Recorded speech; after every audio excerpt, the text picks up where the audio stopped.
Bonjour les amis, bienvenue dans cette nouvelle vidéo dans laquelle on va choisir le gestionnaire SharePoint.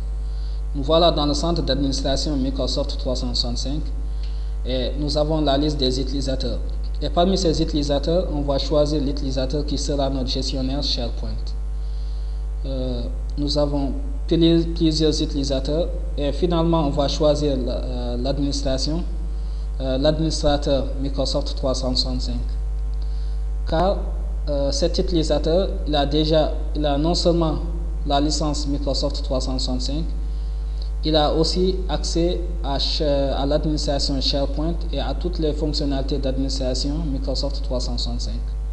Comme expliqué dans la vidéo précédente, avec seulement une licence Microsoft 365, l'utilisateur peut gérer SharePoint. Et cet utilisateur, il a déjà la licence Microsoft 365 E5 Developer. Et avec cette licence, il a accès à 75 applications et parmi ces applications, nous avons SharePoint Online. Maintenant, l'utilisateur va se rediriger vers son espace SharePoint Online en cliquant sur cette icône. Puis, on clique sur SharePoint. Voilà, l'utilisateur se redirige vers son espace SharePoint Online. D'accord? Et là, nous avons les sites SharePoint qui sont créés. D'accord? À gauche, nous avons tous les sites SharePoint qui sont créés. Ça n'affiche pas seulement les sites SharePoint que cet utilisateur a créés, ça affiche aussi les sites SharePoint qui sont créés par les autres utilisateurs de l'organisation. Et lorsqu'on veut créer un nouveau site SharePoint, on clique sur ce lien, créer un site. Et parmi les types de sites SharePoint, nous avons site d'équipe et site de communication. D'accord? Le site d'équipe nous permet de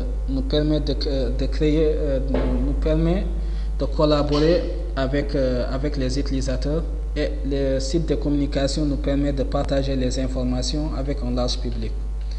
Et en cliquant sur le site d'équipe, Microsoft nous propose plusieurs modèles qu'on peut choisir pour créer des sites d'équipe.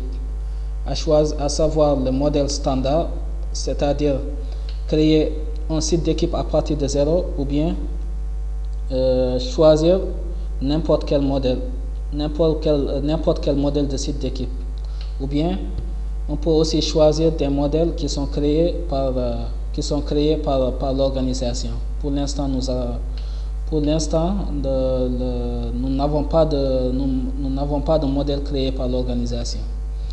D'accord? Et maintenant, le problème, c'est que l'utilisateur, même s'il parvient à créer ou gérer des sites SharePoint avec sa licence Microsoft 365, il y a certains paramètres que l'utilisateur ne peut pas gérer. Et pour pouvoir gérer ces paramètres, l'utilisateur doit avoir les privilèges d'administration SharePoint. D'accord?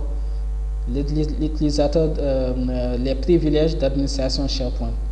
Mais cet utilisateur, puisqu'il est administrateur global de l'organisation, donc il a accès à toutes les fonctionnalités d'administration Microsoft 365, y compris l'administration SharePoint Online. D'accord? Et maintenant, on va retourner dans le centre d'administration Microsoft. On va retourner dans le centre d'administration Microsoft 365. Ensuite, on va cliquer sur cette icône, l'icône SharePoint. Ce lien nous permet de se rediriger vers le centre d'administration SharePoint. D'accord?